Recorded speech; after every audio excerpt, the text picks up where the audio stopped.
আমি বলেছিলাম দুর্নীতিমুক্ত বাংলাদেশ ইনশাআল্লাহ সবাইকে নিয়ে আমরা গড়ব।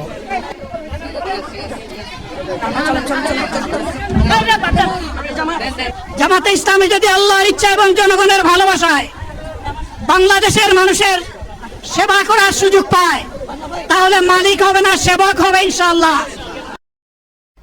আমি শুধু বলতে চাই আগামীর বাংলাদেশটা কেমন হবে। আমি বলি আরেকটা লড়াই হবে ইনশাআল্লাহ। একটা লড়াই হয়েছে ফ্যাসিবাদের বিরুদ্ধে, আরেকটা লড়াই হবে দুর্নীতির বিরুদ্ধে ইনশাআল্লাহ।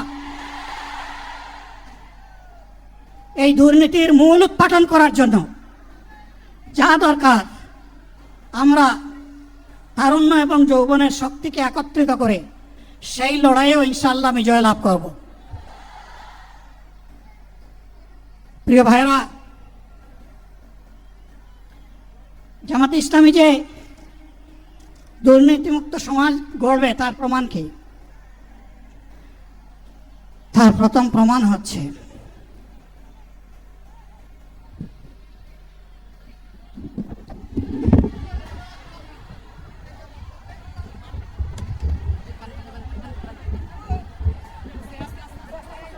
আপনারা অবস্থান করুন যার যে জায়গায়। আপনাদের সবকিছু দেখার সঙ্গে জায়গায় স্থান পরিবর্তন করবেন না, সবাই জায়গায় থাকেন, সবাই তার নিজ নিজ জায়গায় অবস্থান গ্রহণ করেন, সবাই তার নিজ নিজ জায়গায় অবস্থান গ্রহণ করেন। আপনারা নিজ নিজ জায়গায় থাকুন, প্রয়োজনীয় দিক নির্দেশনা দেওয়া হবে। আপনাদের উত্তেজিত উদ্বেলিত হওয়ার কোনো কারণ নেই। মহান রাব্বুল আলামিনের একান্ত মেহেরবানিতে আমাদের প্রোগ্রাম। আলহামদুলিল্লাহ, শুকরান, আলহামদুলিল্লাহ কাসিরান। সম্মানিত ভাইরা, আপনারা সম্মানিত ভাইরা, আল্লাহ রাব্বুল আলামিনের রসের মেহমানিতে এই গরমের কারণে মাহফিল মুহতারাম আমিরে জামাত উদ্দিন শেষ হয়ে যাবেন ইনশাআল্লাহ। আমি আল্লাহ তাআলার শুকরিয়া আদায় করি,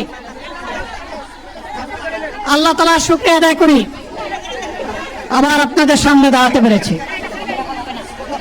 আমি বলেছিলাম দুর্নীতিমুক্ত বাংলাদেশ ইনশাআল্লাহ সবাইকে নিয়ে আমরা গড়ব। আমরা কথা দিচ্ছি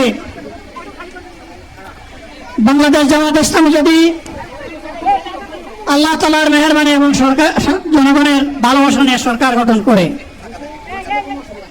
তাহলে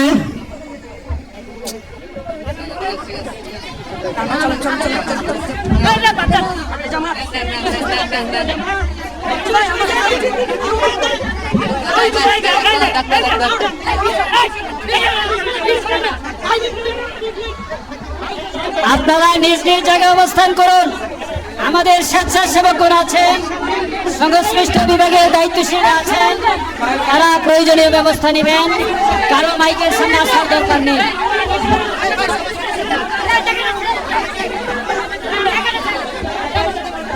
আপনারা অবস্থান করুন নিজ নিজ জায়গায়।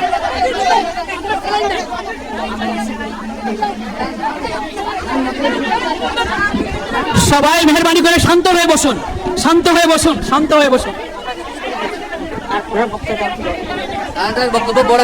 আপনারা সকলে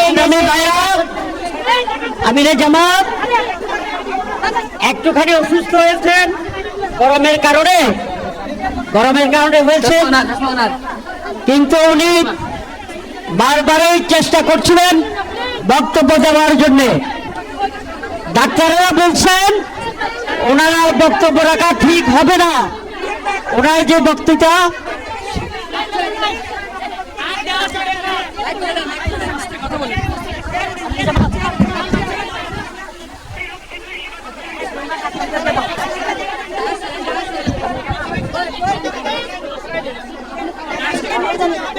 আপনারা নিজ নিজ আসনে উপবেশন করুন। সংগঠনের দায়িত্বশীল প্রয়োজনীয় দিক নির্দেশনা দিবেন। আপনাদেরকে নিজ নিজ জায়গায় অবস্থান করার জন্য অনুরোধ করা হচ্ছে।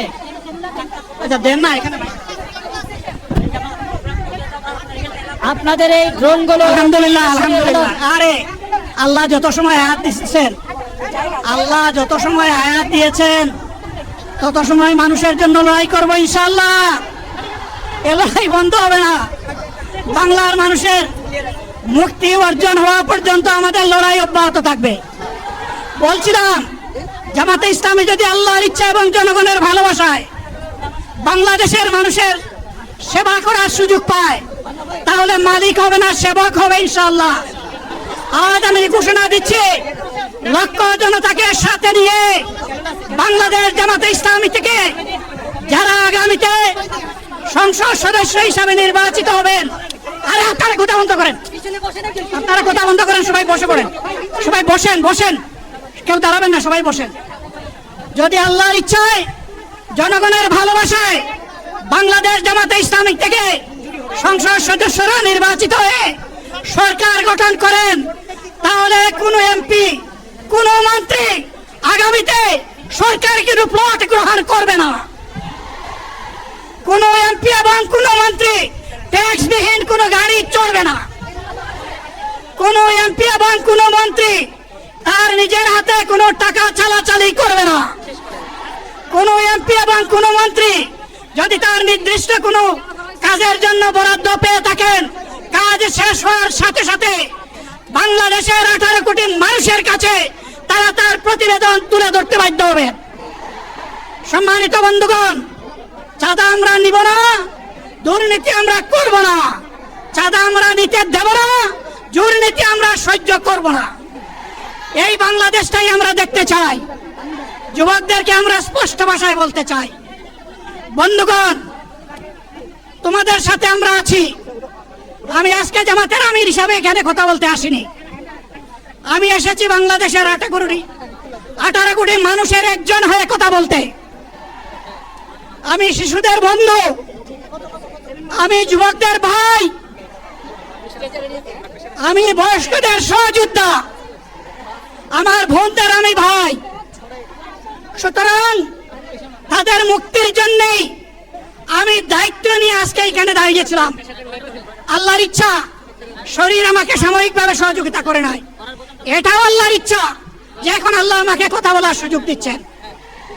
আমি বলতে চাই, বাংলাদেশের নির্দিষ্ট কোন শ্রেণীর মুক্তির জন্য আমাদের এই লড়াই নয়। রাস্তার একজন পরিচ্ছন্নতা কর্মী, চা বাগানের একজন শ্রমিক, রক্ত পানি করে ঘাম জড়ানো আমার একজন রিক্সা চালক ভাই, মাঠে ময়দানে বাংলাদেশের মানুষের মুখে যারা এক মুঠো ভাত তুলে দিতে চায়, আমার সেই কৃষক বন্ধুটি, আমি তাদের হয়ে আজকে এখানে কথা বলতে এসেছি।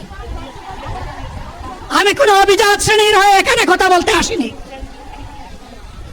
আল্লাহ তাআলার অশেষ মেহেরবানি, আজীবন সকল রক্ত চক্ষুকে উপেক্ষা করেছি, জেল জুলুমের পরোয়া করি নাই।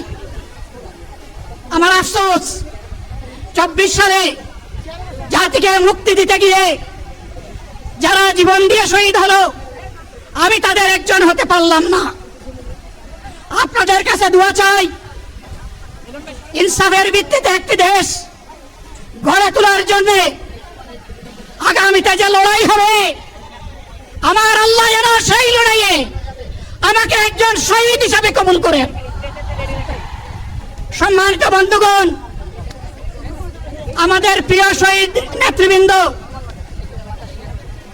2006 সালের 28 অক্টোবর থেকে শুরু করে পল্টন গণহত্যা, শাপলা গণহত্যা, সারা দেশের গণহত্যা, পিলখানার গণহত্যা, 24-এর গণহত্যা, এই গণহত্যা যারা করেছে তাদের সকলের বিচার বাংলাদেশের মাটিতে নিশ্চিত করতে হবে। এদের বিচারের দৃশ্যমান প্রক্রিয়া শুরু না করা পর্যন্ত পুরানা ব্যবস্থাপত্রে বাংলাদেশ আর চলবে না। এতগুলো মানুষ এমনি এমনি জীবন দেয় নাই, জীবন দিয়েছে জাতির মুক্তির জন্য। যদি বস্তাপোতা পুরানা সবকিছুই টিকে থাকবে, তাহলে কেন তারা জীবন দিয়েছিল? যারা ওই বস্তাপোতা ব্যবস্থাপনায় বাংলাদেশকে আবার গড়তে চান, তাদেরকে আমরা বলি, জুলাই যুদ্ধ করে যারা জীবন দিয়েছে, আগে তাদের জীবনটা ফেরত এনে দেন। যদি সত্যি তাকে ফেরত এনে দেন, আপনারা পারবেন না। যেহেতু পারবেন না, কাজেই নতুন ব্যবস্থায় নতুন বাংলাদেশ গড়ে তোলা হবে ইনশাআল্লাহ। শিশু, কিশোর, যুবক, মা, বোন, শ্রমিক, ছাত্র, জনতা, ব্যবসায়ী, সবাইকে যেই দেশ, যেই সংবিধান, যেই রাষ্ট্র নিরাপত্তা দিতে পারবে, সেই নতুন বাংলাদেশ আমরা গড়ে তুলতে চাই। ভাইয়েরা, আমাকে সবাই চাপ দিচ্ছে, কেউ বলে ভাই শেষ করেন, কেউ বলে চাচা শেষ করেন। আমি তাদেরকে নিশ্চয়তা দিয়ে বলছি, আমার মত আমার আল্লাহ নির্ধারিত সময় থেকে 1 সেকেন্ড আগে হবে না,